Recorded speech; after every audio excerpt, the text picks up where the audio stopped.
At my wedding reception, I was adjusting my veil while looking into the reflection of a copper backsplash I had spent 3 months restoring by hand. I had polished the metal until it was nearly a perfect mirror, and that is the only reason I saw what happened next. My mother-in-law, Eleanor, was standing directly behind me. She did not notice my eyes catching her movement in the copper. She only noticed my champagne flute sitting on the bar. I watched her slide a small glass vial out of her clutch and tilt it with a practiced ease, letting 3 clear drops fall into my drink. I did not turn around. I did not shout. I did not make a scene. I waited until she walked away to greet a senator's wife with a flawless smile. Then, with the calm precision of a surgeon, I reached out and switched our glasses.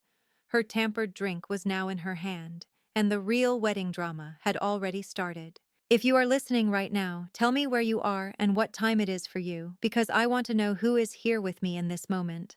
Most brides would be shaking in a bathroom after witnessing something like that.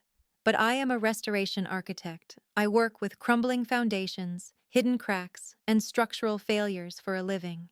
Panic is a luxury I cannot afford. What I felt in that moment was not fear. It was static load. That is the engineering term for the immense, silent weight a beam carries right before it either holds the roof up or snaps in half. I walked back to the head table with my heels clicking a steady rhythm against the hardwood floor. I checked my pulse out of habit. 80 beats per minute, elevated but controlled. I smoothed the silk of my dress, lifted my chin, and sat down beside Ethan, the man who saved children's lives as a pediatric surgeon, but could not yet see that his own mother was a pathogen. Ethan squeezed my hand under the table, his thumb brushing over my ring. He looked at me with so much love it almost hurt. He whispered that I looked beautiful. He had no idea that 10 feet away, his mother was currently sipping champagne she intended to be my destruction. I looked across the table at Eleanor. She was seated and holding court with my parents, laughing at something my father said, performing the role of benevolent matriarch perfectly. She glanced at me. Her eyes were cold, dead things buried beneath expensive mascara and perfect eyeliner. She raised her flute, my flute, in a silent toast, with a faint smirk that said, "Checkmate, darling." She thought she was the architect of this moment. She thought I was a lucky girl who had stumbled into her dynasty, a problem to be solved with a checkbook or a vial. I lifted my water glass. My hand did not shake. I took a slow, deliberate sip. The water was cold. It tasted like clarity. Eleanor took another drink. She was confident in her cruelty. She had spent 2 years trying to bulldoze me, treating me like a squatter in her son's life. She called my work dirty and beneath the sterling name. She offered me 6 figures to disappear. She spoke about me like I was an inconvenience she could remove with enough pressure. But she forgot one thing about restoration architects. We know exactly where the weak points are. We know exactly when a structure is about to collapse. I set my glass down. I smiled back at her. I waited. To understand why I did not grab her wrist and call the police immediately, you have to understand the architecture of our war. This was not a sudden crime. This was the demolition phase of a project Eleanor had been managing for 2 years. From the moment Ethan introduced us, I was a zoning violation in her perfectly curated world. The Sterlings are what people call old money, which usually means their money is dusty and their identity depends on keeping outsiders out. They are terrified of anyone who actually works for a living because work implies need, and need implies humanity. I met Eleanor at an estate inspection. I was in work boots and a hard hat dusted with drywall powder.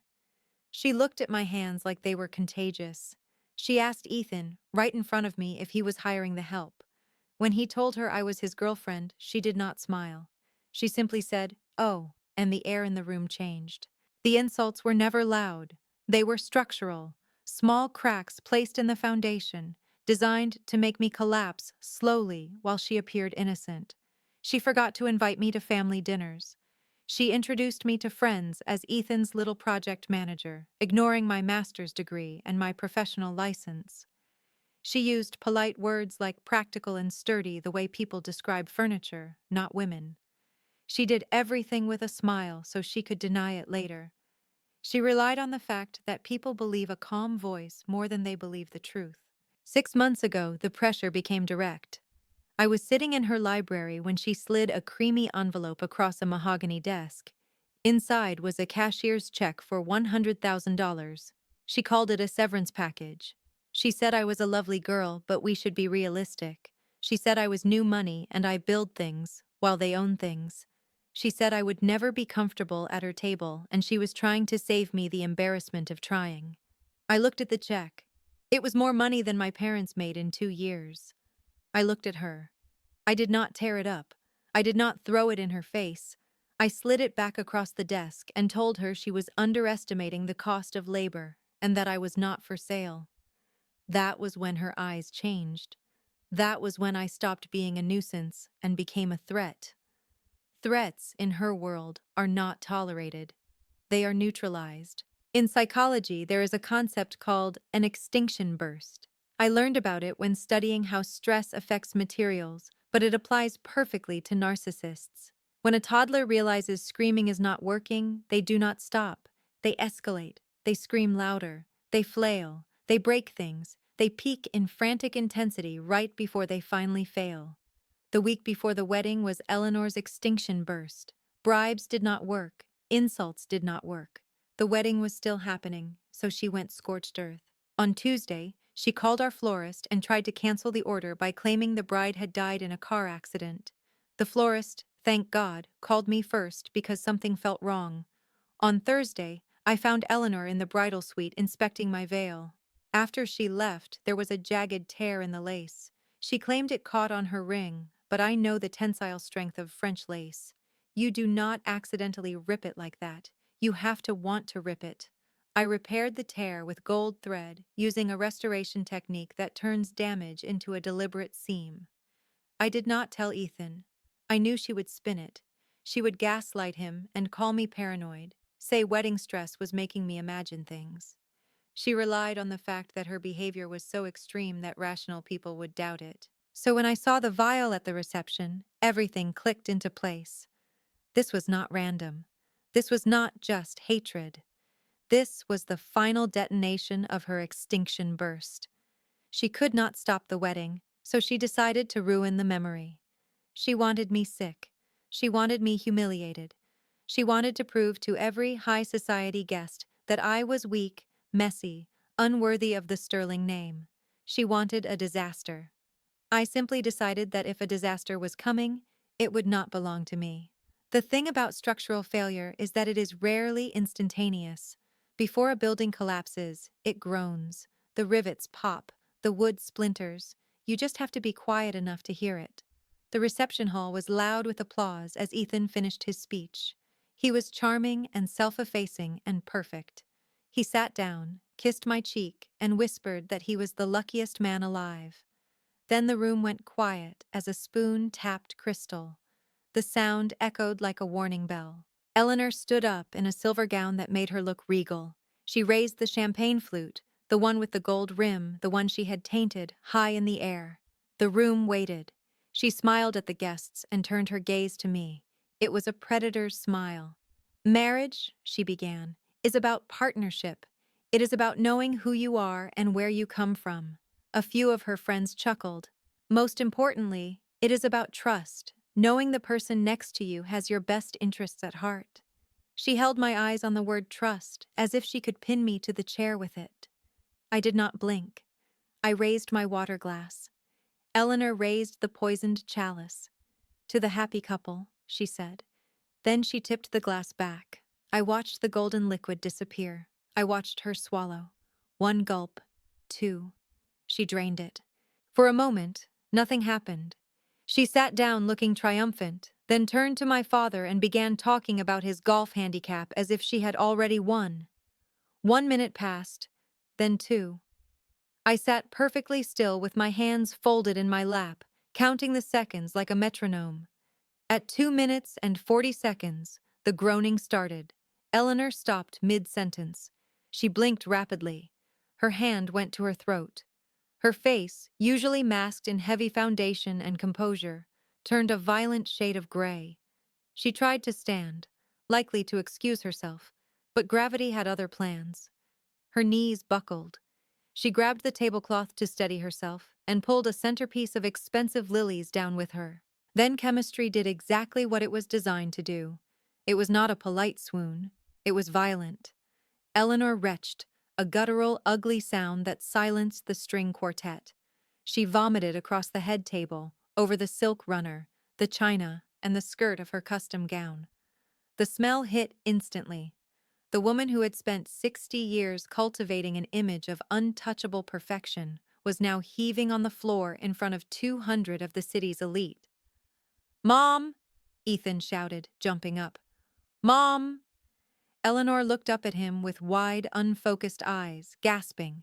She tried to speak but slurred, saying she did not feel right, then collapsed sideways into the mess she created. The room exploded into chaos. Guests screamed, chairs scraped, people crowded in. But I stayed seated for 1 second longer, watching the ruin. It was ugly, it was tragic, and it was exactly what she had intended for me. In a crisis, most people panic. I do not. I stood and took control. I told the DJ to cut the music. I instructed the coordinator to clear a path for the paramedics. Ethan was on the floor checking her vitals, his surgeon training taking over. He shouted clipped instructions about pulse and airway and pupils. The paramedics arrived within minutes and moved with the focused speed of professionals. They loaded Eleanor onto a stretcher. She was barely conscious, moaning incoherently. As they lifted her, her beaded clutch, which had been resting on her lap, slid off and hit the floor. The clasp snapped open. Contents spilled across the hardwood: a lipstick, a compact mirror, and a small, empty glass vial. Ethan saw it and froze. But the vial was not the worst part. Next to it was a piece of heavy, cream-colored stationery folded into a square. I reached down and picked it up. I knew what it was before I opened it because I recognized Eleanor's handwriting, elegant looping script with the confidence of someone used to controlling narratives. I walked to Ethan. He was staring at the vial, face pale, mind finally catching up. "Ethan," I said quietly, cutting through the noise. "Read this." He took the paper, confused. Then his eyes scanned the words. It was a speech, a pre-written speech. It said that she must apologize for the interruption and that her new daughter-in-law had struggled for years with personal demons. It claimed they hoped the stress of the wedding would not trigger a relapse, but it seemed alcohol was too much. It asked everyone to forgive the mess and promised they would get me the help I needed. My stomach did not drop. My mind sharpened. She had not only planned to make me sick, she had planned the story of my destruction. She intended to take the microphone while I was vomiting and frame it as a humiliating relapse. She was going to destroy my reputation in one controlled public strike, and she had prepared the script in advance like a press release. I watched Ethan's face change. It is rare to watch a man become an orphan while his mother is still alive. His concern vanished.